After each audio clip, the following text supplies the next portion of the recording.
지난주에 비해서 더 안정되고 힘이 좀 느껴지지 않으십니까? 한 사람이 더 들어갔을 뿐인데.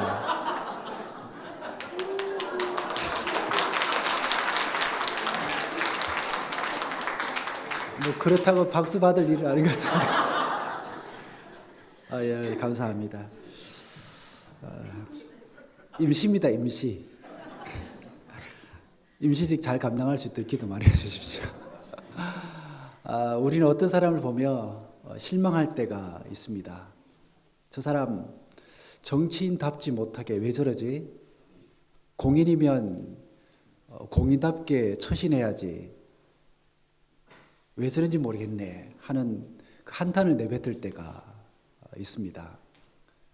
이것은 그 사람이 정치인이기 때문에 이런 평가를 하는 것이지 정치인이 되기 전에는 그런 평가를 하지 않습니다. 공인이기 때문에 다른 사람들로부터 이런 평가를 받는 것이지 공인이 되기 전에는 그런 평가를 하지 않아요. 그러니까 정치인이 되고 또 공인이 되는 것도 중요하지만 된 이후의 삶이 더 중요하다는 겁니다. 요즘 우리 기독교가 안타깝게도 사회로부터 욕을 참 많이 얻어먹습니다.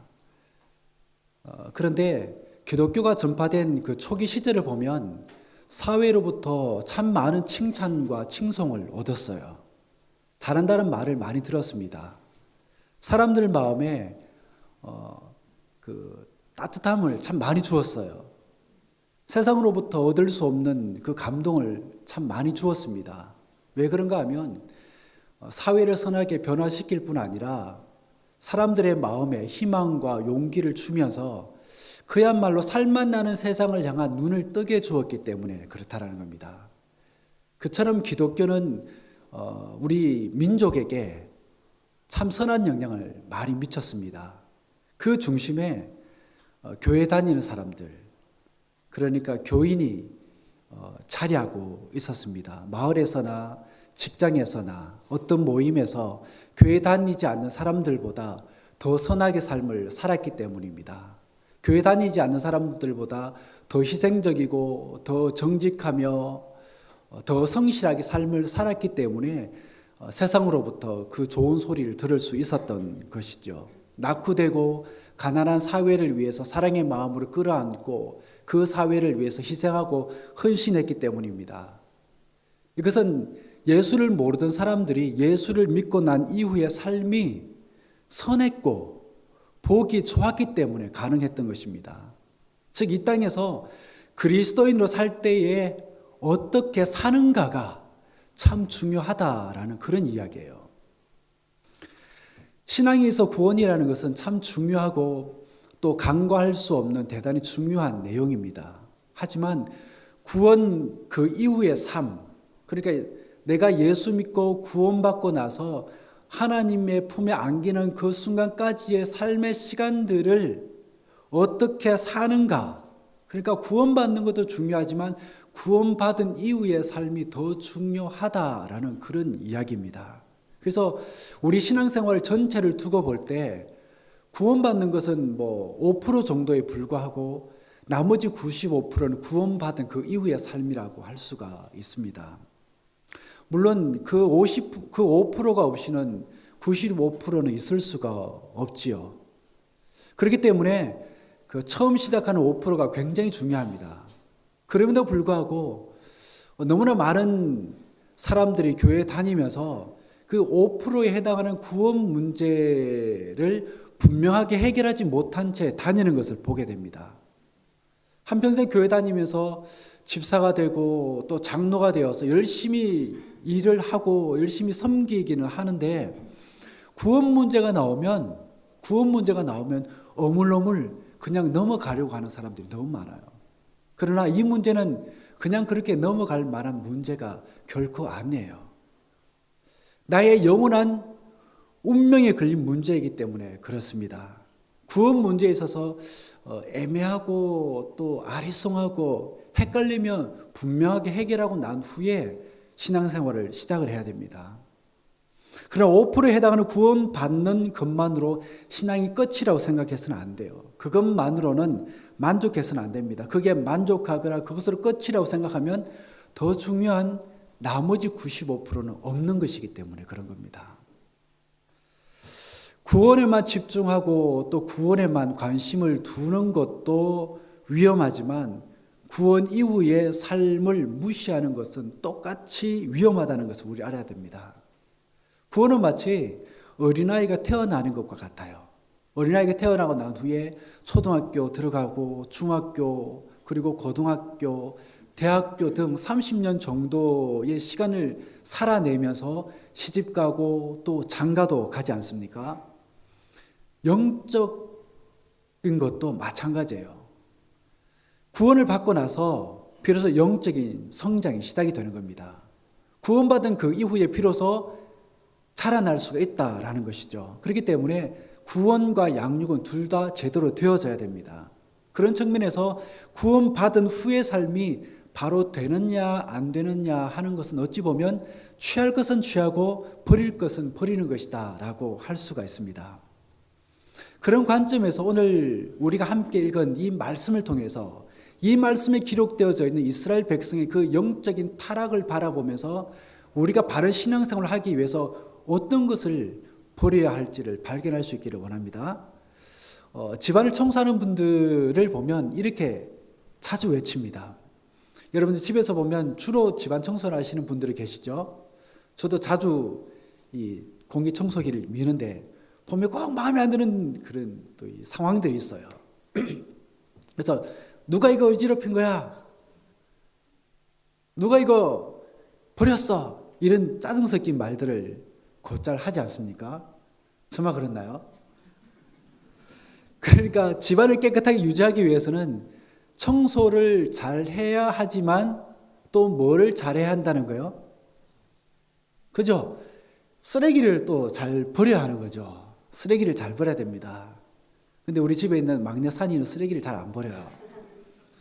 가지고 노는 거 그냥 좋게 해가지고 그냥 다 여기저기 그냥 내버려도 이제 두는데 매일매일 청소는 열심히 하지만 쓰레기는 제대로 버리지 않고 여기저기 쌓아두면 집안꼴이 어떻게 될까요? 집안꼴이 난장판이 되는 거죠. 쓰레기장이 됩니다. 그래서 개미가 들끓고 또 바퀴벌레가 들끓고 또 간혹 생쥐가 자기 집이냥 들락날락하는 그런 장면들을 우리는 보게 이제 되는 겁니다. 이처럼 우리가 신앙생활을 깨끗하게 유지하려면 쓰레기를 잘 버려야 됩니다. 그렇다면 우리가 버려야 할 영적 쓰레기는 어떤 것이 있을까요? 오늘 본문을 통해서 그 쓰레기를 찾을 수 있기를 바랍니다. 에브라임 산지에 미가라고 하는 사람이 살고 있었습니다. 어떤 이유에서인지 모르겠지만 이 사람이 그 어머니로부터 은 1,100개를 훔치게 됩니다. 그 양이 어느 정도 되는 돈인지는 정확히 알 수는 없습니다. 우리가 읽지는 않았지만 10절의 말씀에 보면 그 액수가 어느 정도 되는지 알 수 있는 단서가 나오긴 해요. 레위인을 그 제사장으로 고용했을 때 1년에 은 10개를 주기로 했는데 말하자면 연봉이 은 10개라는 거죠. 그러니까 은 1,010개면 110년에 해당하는 봉급의 큰 금액인 거예요. 연봉이 3천만 원이라고 우리가 가정을 해볼 때 약 33억 정도 되는 그 큰 금액. 그러니까 이 미가의 어머니는 어마어마하게 큰 재산가였다라는 거죠. 우리도 그렇지만 누가 내 것을 훔쳐가게 되면 성질이 나서 씩씩거리면서 욕을 막 하고 그러지 않습니까? 이 미가의 어머니도 그랬던 거예요. 그래서 자기 돈을 훔쳐간 사람을 향해서 막 저주를 퍼부은 거죠. 그 저주의 소리를 누가 들었습니까? 누가 들었어요? 그의 어머니 아들 미가가 들은 거죠. 들으니까 섬찟했던 모양이에요, 순간적으로. 그래서 그 저주가 고스란히 자기에게 임할까 싶어서 두려웠던지 겁을 잔뜩 집어먹고서는 어머니에게 그 훔친 돈을 다 도로 갖다 줍니다.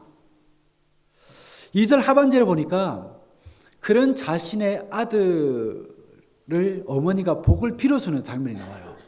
그러니까 훔친 것은 잘못되었지만, 훔친 것은 나쁘지만은 다시 돌려주니 기분이 좋았고, 시침이 뚝 떼고 다 써버리지 않고 돌려주니 훔친 아들이라도 착해 보였던 거죠. 아이고 그래도 착하네. 그래서 자기가 퍼부은 그 저주를 이제 내가 취소한다 라고 그렇게 얘기를 하는 겁니다. 미가의 어머니가 기분이 꽤 좋았던 것 같아요. 그래서 자식이 돌려준 그 돈 전부를 하나님께 드리기로 합니다. 하나님께 드리기로 합니다. 거기까지는 괜찮아요. 좋아요. 그런데 이제 몇몇 이제 문제들이 이제 만들어지기 시작을 하는 겁니다. 하나님께 이제 그 돈을 다 드리기로 해놓고는 결국에는 어떻게 합니까? 다 드리지 않고 200개만 드리기로 하는 거예요.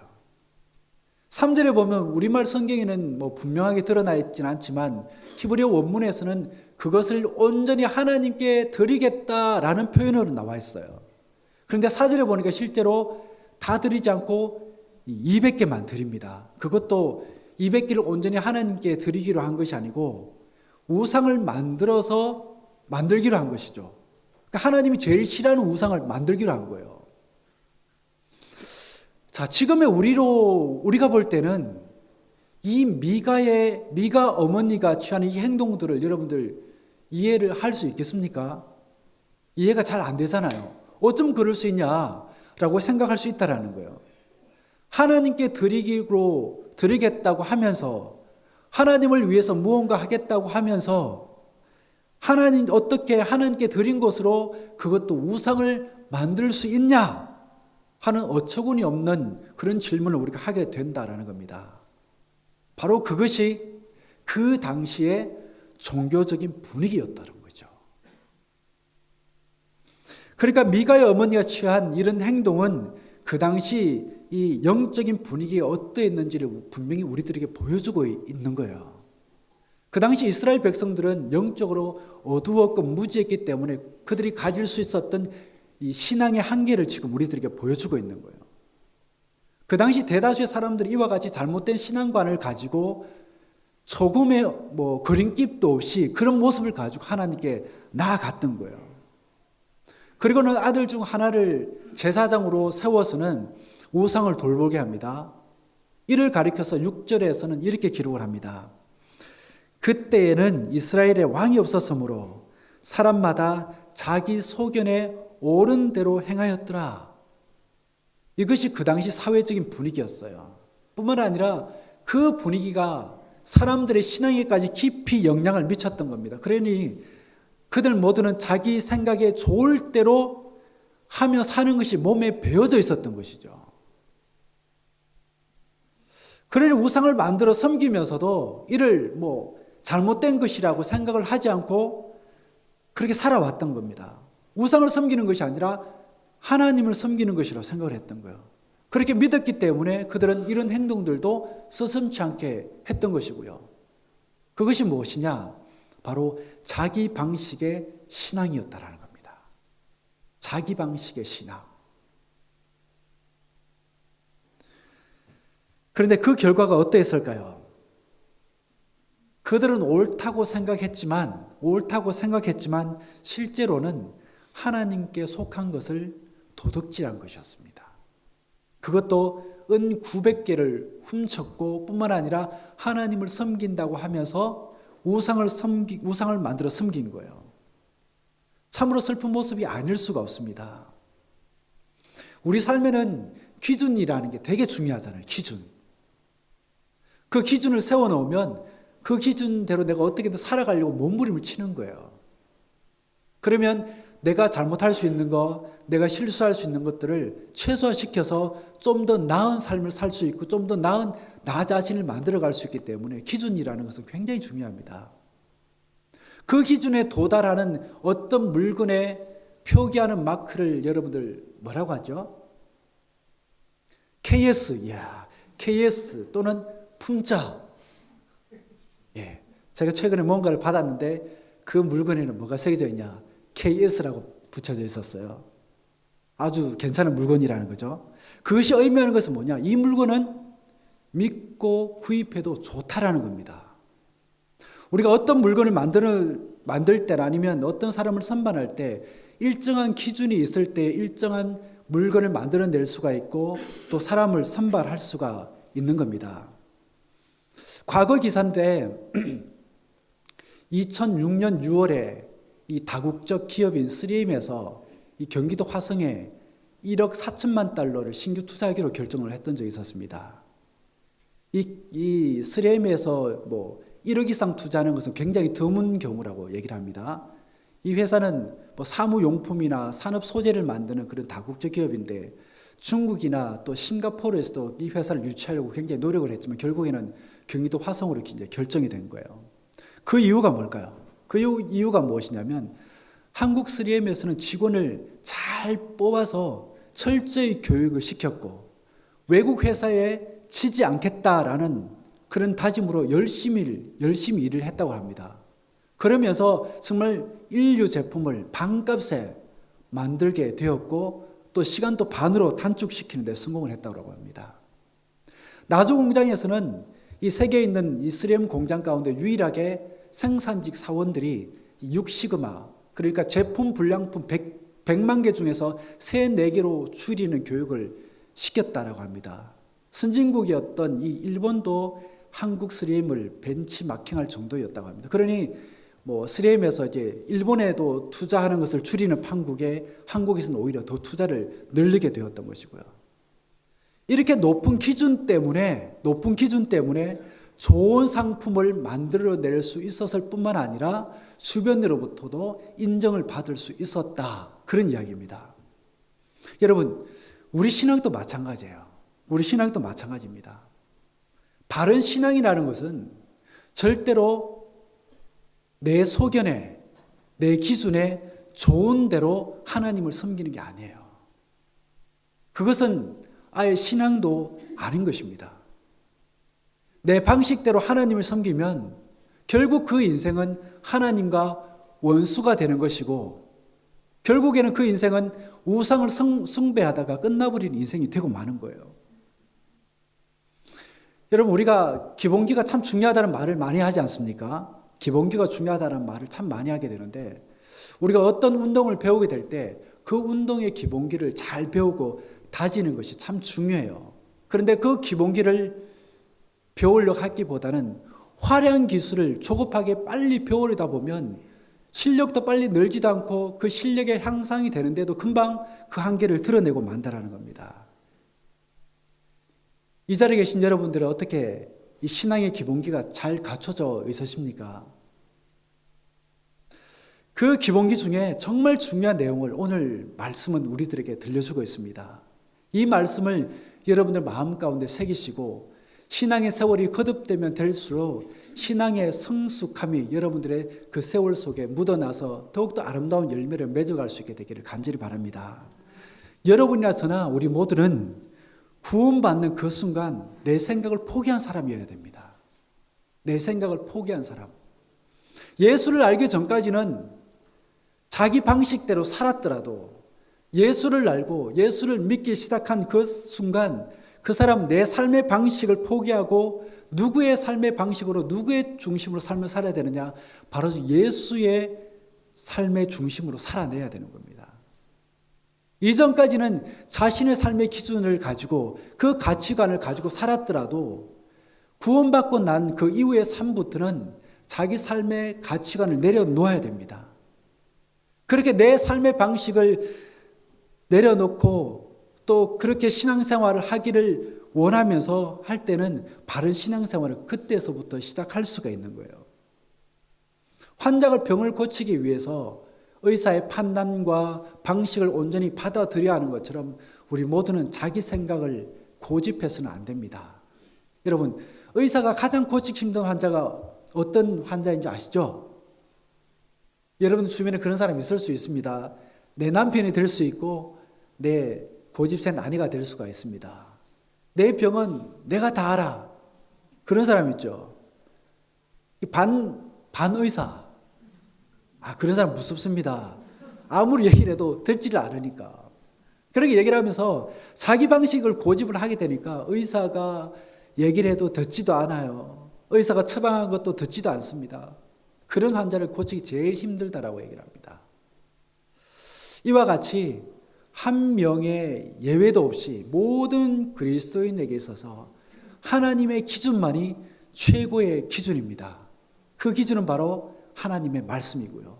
그 말씀 따라서 우리가 살아갈 때에 최고 품질의 신앙을 만들어낼 수가 있는 겁니다. 끊임없이 내 방식을 포기하고 끊임없이 하나님의 방식을 받아들이면서 우리가 신앙생활을 해야 됩니다. 그래야 하나님이 원하시고 기뻐하시는 좋은 신앙인이 될 수가 있는 겁니다. 마지막으로 이야기 하나 하고 마치겠습니다. 오래전에 이 플로리다 주에서 발생한 이 토네이도 때문에 어느 동네가 온통 날아가 버렸습니다. 그런데 유독 한 집만이 아무 탈 없이 멀쩡하게 있는 거예요.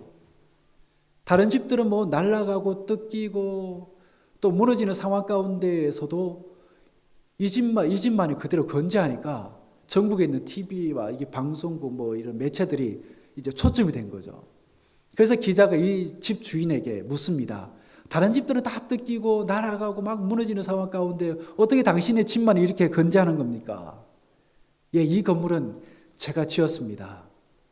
이 건물을 지을 때에 주 정부가 지으라고 하는 지침대로 지었습니다. 그랬더니 멀쩡했습니다. 이런 얘기를 합니다. 그렇습니다. 내가 생각하기에 옳은 방식의 신앙생활이 아니라 하나님이 가르치고 보여주시는 방식을 따라 우리가 행하고 살아갈 때에 우리 모두는 좋은 신앙의 집을 지을 수가 있게 되는 것입니다. 오늘 이 말씀 앞에 서 있는 우리 모두를 향해서 주님은 너의 방식의 신앙생활이 아니라 하나님의 말씀을 근거한 하나님의 방식대로 네가 신앙생활을 하라고 우리들에게 권면을 하고 있습니다. 자, 이제 여러분들은 어느 방식을 선택하여서 여러분에게 주어지는 삶의 시간들을 신앙인답게 살아가시겠습니까? 선택과 결정은 여러분들의 몫이지만 그 열매 또한 여러분들이 먹어야 되는 몫이라는 것을 생각하면서 오늘 이 말씀 가운데 우리가 최소한 한 주일을 어떻게 살아왔는지를 여러분들 돌이켜보시고 그리고 최소한 한 주일을 내가 어떻게 살아갈 것인지를 여러분들 결단하면서 하나님께서 보장하는 신앙인, 하나님 앞에서 아름답게 집을 짓는 그런 신앙인, 어떤 시험에 바람이 물어치더라도 건재할 수 있는 그런 집을 하나님 앞에서 모두가 만들어갈 수 있는 우리 모든 신앙인들 되기를 축복합니다. 기도하겠습니다.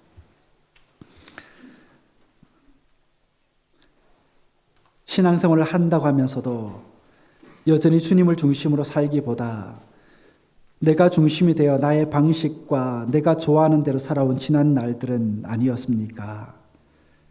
오늘 말씀을 통해 진정 내가 버려야 할 영적 쓰레기는 무엇인지, 진정 내가 취해야 할 영적 자산은 무엇인지 고민하고 결단하며 그렇게 사는 우리 모든 성도들이 되게 해 주옵소서. 그래서 주님과 날마다 교감하는 삶을 살아가게 하옵소서. 우리 주 예수 그리스도 이름으로 기도드립니다.